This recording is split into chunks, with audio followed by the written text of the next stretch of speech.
Okay, missing details on our Kimura. We're just gonna go basic Kimura from guard.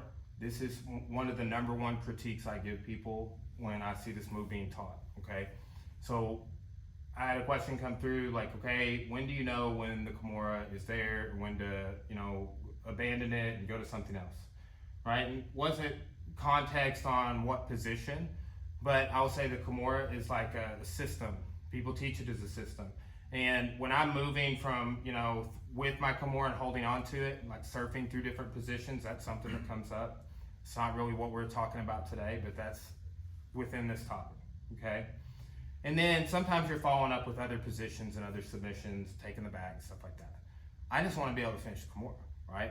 So let's look at what I commonly see is a missing detail on people's Kimura.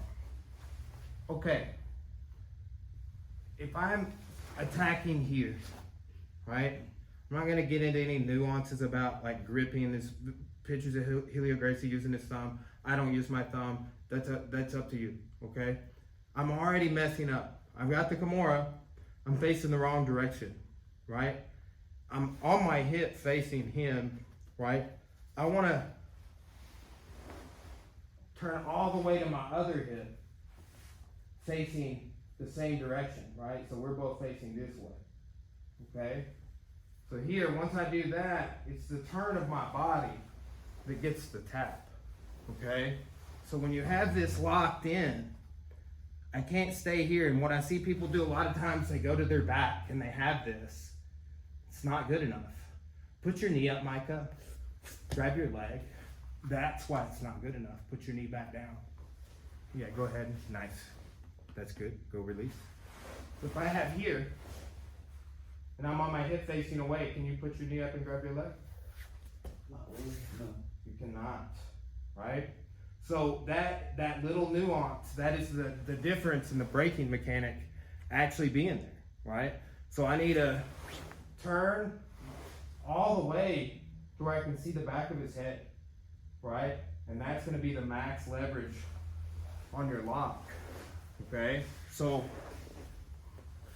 don't finish facing him, right? Like the direction you started, don't finish on your back.